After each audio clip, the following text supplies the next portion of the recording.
Dokumentasi.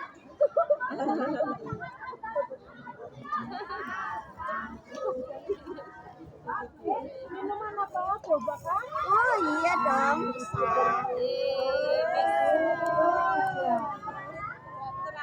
Sampah itu kan? Iya. Contekannya siapin dulu ya.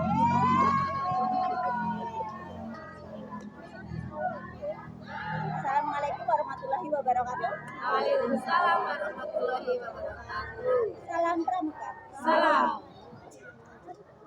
Hari ini hadir semua. Hadir. Ya, alhamdulillah. Sebelum kita melanjutkan kegiatan pada hari ini, marilah kita berdoa sesuai dengan keyakinan dan kepercayaan masing-masing. Berdoa dimulai. Berdoa selesai.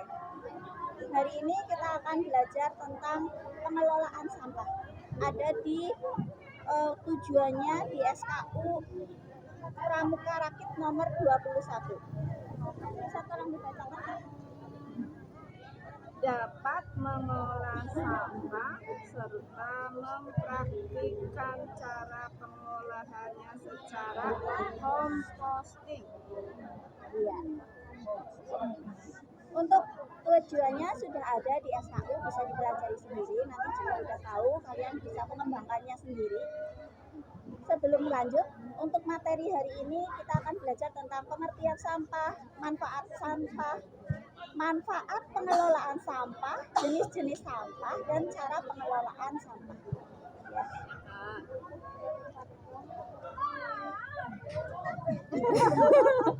Agar lebih semangat ya. Aduh, kakaknya ngantuk ini. Kita breaking dulu, oke? Yuk, berdiri biar semangat. Berdiri.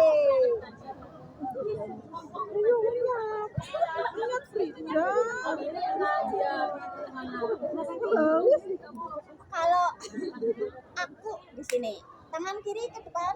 Tangan kiri depan. Ya, buka ya. Aku sadar, bangun, hidup, dan bersemangat. Dan bersemangat. Ya, yuk coba. Aku sadar, bangun, hidup, dan bersemangat. Aku sadar, bangun, hidup, dan bersemangat.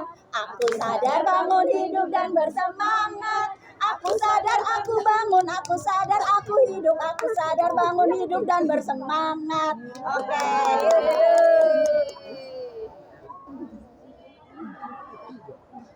lanjut ke materi yang pertama, yaitu pengertian sampah. Karena kita waktunya sebenarnya belajarnya itu pada umumnya 45 menit ya.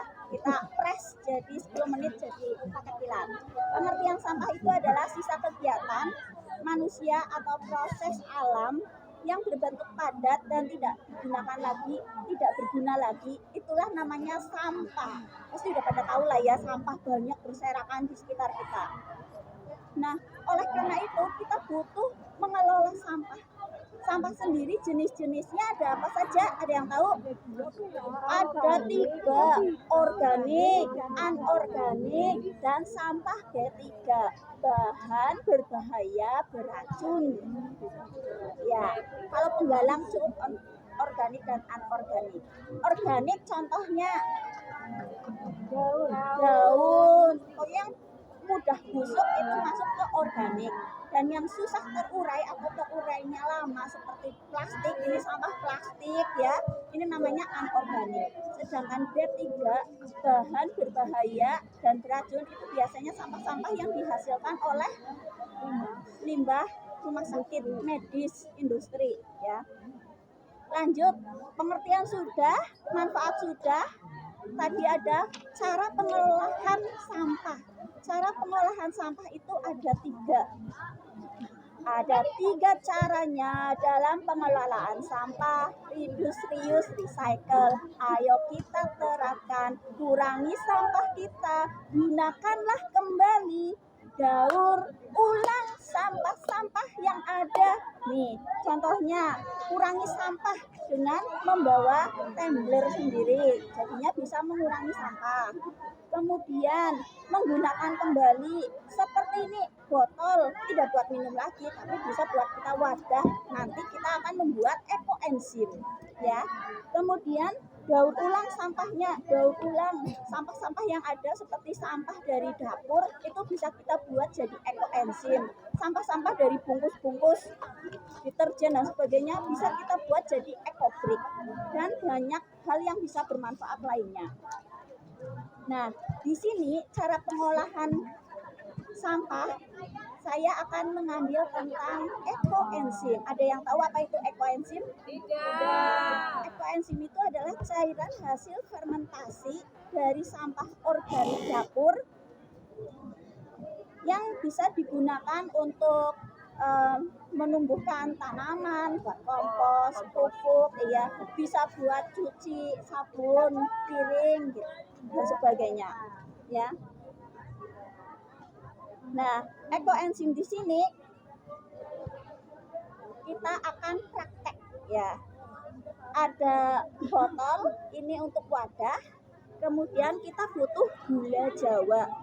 Gula Jawa di sini digunakan sebagai sumber makanan mikroorganisme, benar sekali, biar cepat mudah membusuk. Dan sampah-sampah dapur bisa apa saja, bisa dari kampung, daun, buah-buahan dan sebagainya. Ya, betul, sisa makanan. Udah kakak siapkan ya, ini nanti kalian praktek. Ikutin aja. Nah, kita butuh, gak usah, terima kasih, kan kamu praktek sendiri ya. Dari perbandingannya untuk gula Jawa itu 1, sampah organiknya 3, airnya 10. Jadi perbandingannya gula Jawa 1 enggak, perbandingan 1 banding 3 banding 10. Nah, di sini kakak menggunakan gula Jawa itu 50 gram, airnya 500 gram, walaupun tumpah tapi kita cuma praktek ya. Terus ini sampahnya kakak adanya kulit jeruk, jadi nanti aromanya bisa pakai aroma jeruk mengeluarkan, karena nanti sampah itu menentukan hasil ekoenzim. Ketika membuat ekoenzim itu nanti dibersihkan, jangan sampai ada sisa-sisa ikan, terus tulang dan sebagainya, karena nanti membuat baunya jadi kurang, iya. Dan ini tidak bisa hari ini bikin, ini semuanya dimasukkan, dicampur jadi satu dari sampah organik ini, terus dicampur sama gula dan airnya semuanya. Di sini berarti sampahnya anggap aja 150 gram, gula Jawanya 50 gram, dan airnya berarti berapa? 500 gram. 500 mili. Nah, setelah semuanya tercampur jadi satu ya, itu ditutup sekitar 3-6 bulan. Sebenarnya iya lama, sebenarnya 2 bulan juga sudah bisa, tapi kurang sempurna. Dan ini setiap 3 bulan, kan ini nanti ditutup, dibuka setiap 3 hari sekali biar gasnya keluar. Kalau sampai lupa sebulan dibuka, ini bisa meledak. Iya, karena mengeluarkan gas beracun. Nah, hasilnya bagaimana? Hasilnya nanti di sini ada endapan, ada cairan yang bisa diambil untuk cuci piring, cuci baju, cuci kamar mandi, iya. Dan itu aromanya tergantung sampah yang kita gunakan. Nah, manfaat pengelolaan sampah apa? Manfaatnya itu adalah mengurangi sampah di lingkungan sekitar kita, mengurangi limbah, benar. Merawat sumber daya alam, dan bisa juga menjadikan lapangan pekerjaan. Seperti ini nanti hasilnya bisa dijual seperti yang di toko-toko online yang dibungkusi plastik-plastik itu pewangi, itu kan dari hasil endapan ini dikeringkan dimasukkan ke wadah, itu bisa. Kalau masih basah bisa langsung digunakan untuk pupuk. Ya, sudah diikutin? Ya, semuanya dimasukkan jadi satu, terus ditutup. Ya, mungkin hanya itu saja untuk latihan hari ini. Semoga bermanfaat. Sebelum ditutup ada evaluasinya